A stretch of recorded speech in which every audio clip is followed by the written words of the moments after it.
This week's video is sponsored by HubSpot. I don't need to tell you about all of the problems with celebrity culture, but America has a more damaging obsession that most people instinctively root for. Entrepreneur culture is costing everybody a lot of money, even if they never start a business of their own. Today, thanks to the economic strategy, more small businesses are being created, and small businesses are creating more jobs faster than ever before. I would rather work 80 hours a week to make $50K and work for myself than have a $75,000, $100,000 job working for somebody else. Last year, Americans started 5 million new businesses, a 42% increase from pre-pandemic levels. Despite job market uncertainties and rising interest rates, more people than ever believe now is the right time to start a business. The pressure from online thought leaders has pushed the narrative that trying to start a business has never been easier, never been more profitable, and even if you fail, you will be right back to where you started anyway. In a survey conducted by the HR and payroll platform Gusto, 1,600 new entrepreneurs were questioned about their motivations for starting a business. Being burned out at work and feeling the pain of inflation were the top responses.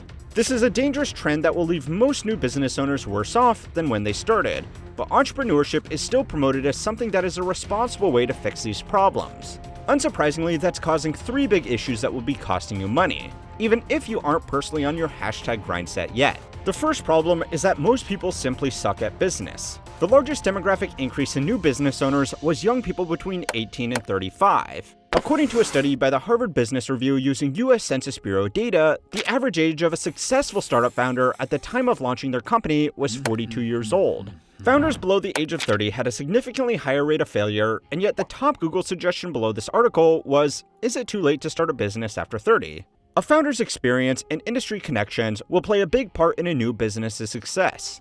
Between 1 in 5 to 1 in 3 startups fail within the first year, but there are some businesses that started by people with decades of industry experience that are almost guaranteed to be successful.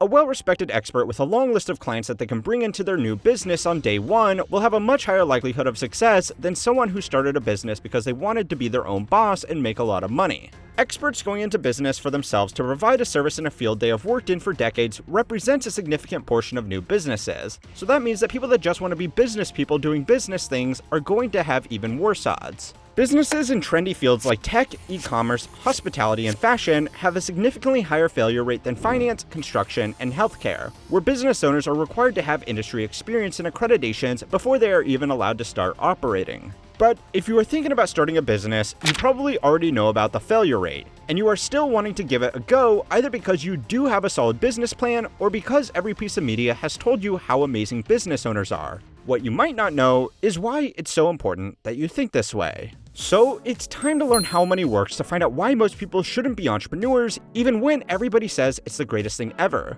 This week's lesson was sponsored by HubSpot. I know many of you watching are business owners yourselves and know that being an entrepreneur is actually very hard work. You know the tools for being a successful entrepreneur don't come from a long post from some hustle bro on Twitter telling people how to become a millionaire by dropshipping. Instead, you read reports from reputable sources like the State of Marketing from HubSpot. The report covers trends in email, content, and video marketing from leading experts and delivers insights on how you can adapt your marketing strategies to work in this new media environment. As many of you know, I've launched my newsletter Compounded Daily, and honestly, I'm learning as I'm going. Yet, the HubSpot email marketing trends provided me incredibly valuable insights such as to prioritize accessibility, use hyper-personalization, conduct sentiment polls with your audience, and much more. These valuable insights are not just interesting points, they're actual action items that I can use to help me grow my email newsletter. There's so much more you can take away from this report, and I highly recommend it to anybody that's serious about their business or company. Use my link in the description to start diving deeper into the state of marketing.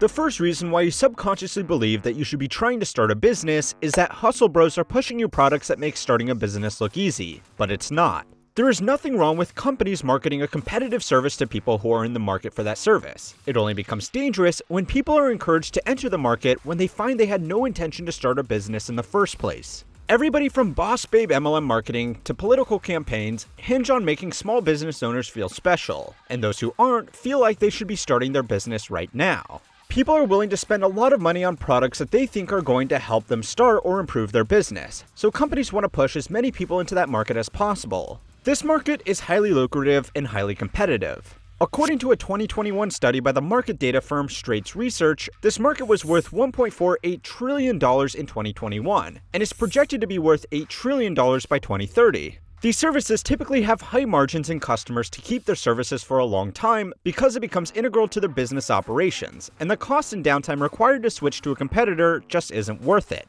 The biggest barrier to these businesses is getting new customers into their service.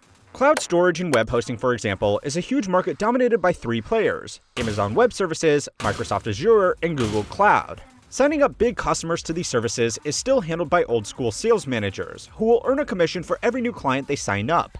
That combination of technical skills and interpersonal sales ability means that top-performing reps can earn more than $1 million a year in commission.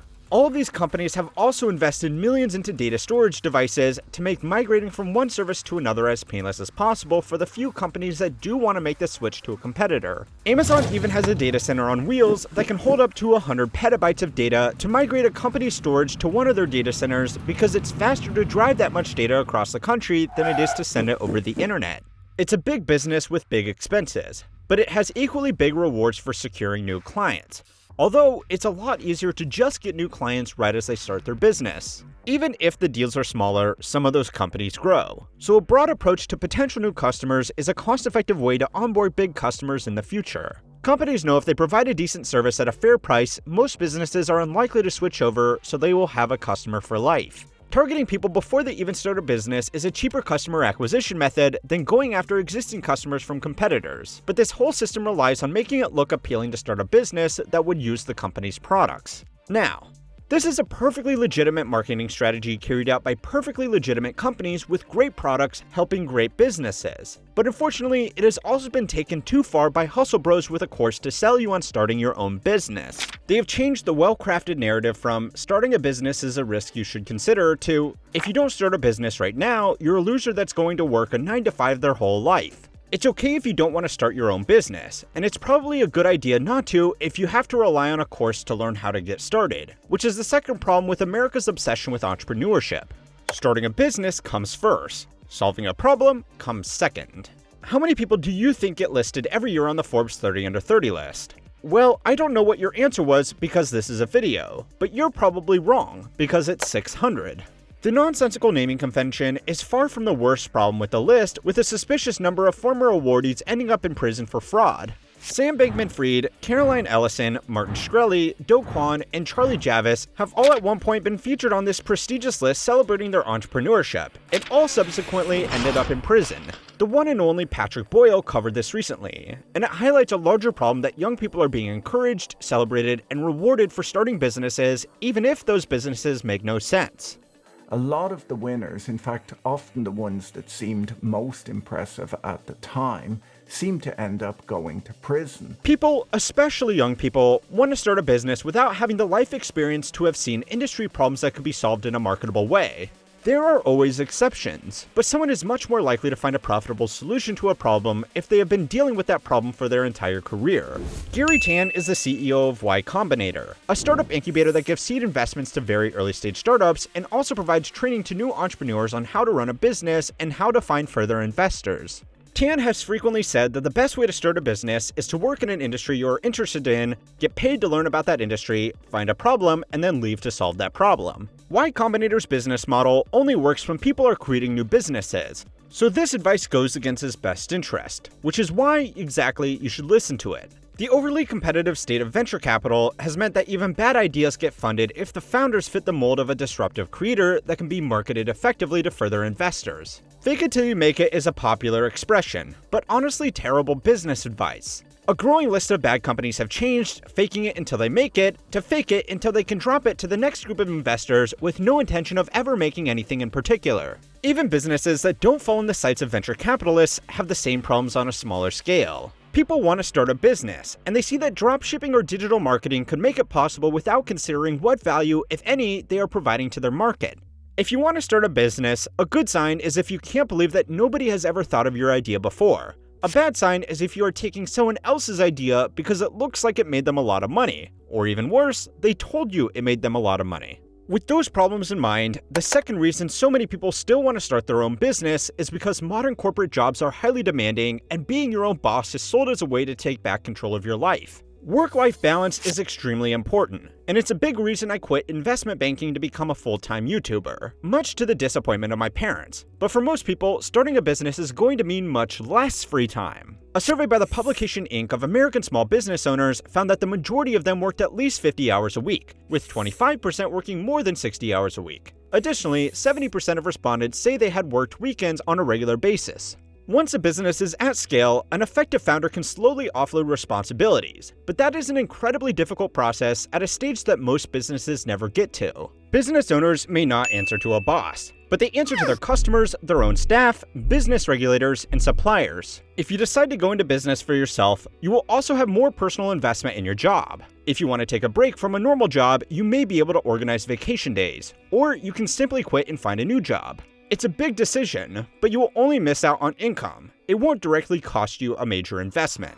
If you run your own business, taking a break means shutting the business down until you get back, if it can be restarted at all. The final problem with the cultural obsession with entrepreneurship is that it is used as an excuse to gloss over a lot of bad practices in the name of progress. Some of the fraudulent businesses that were started by entrepreneurs that just wanted to be big business people doing big business people things have cost investors and clients billions of dollars. Others have put people's health at risk, and others have been reckless to the point of being deadly. Move fast and break things is another common expression amongst dumb startup founders. It's a term borrowed from programming where the best way to test something is to throw code together until it breaks and fix what went wrong. The phrase is an internal motto for the early days of Facebook, and it was an inside joke amongst developers to talk about shitty code that still did the job. Facebook itself changed this motto in 2014 to move fast with sustainable infrastructure, but the damage has been done. Now, everybody that fancies themselves the next visionary sees rules and regulations as nothing more than obstacles to be skirted around. It's barely acceptable practice for a tech company where the worst thing that can happen is service outages, but it's criminal behavior when it involves people's livelihood or their health and safety. Theranos, OceanGate, and FTX are just the failures we have heard about, but our obsession with entrepreneurship has let stuff like this happen for far too long. Red tape exists for a reason. Most of the health and safety regulations in America can be linked back to just one accident in 1904 that was unsurprisingly caused by opportunistic businessmen trying to cut corners to get their enterprise afloat. Go and watch my other video over on how history works to find out about the greatest tragedy in New York up until the attacks of 9/11. If you want to get these videos a day early and get daily articles that will never be made into videos on YouTube, then subscribe to my email newsletter Compounded Daily. And thanks again to HubSpot for making it possible for everybody to keep on learning how money works.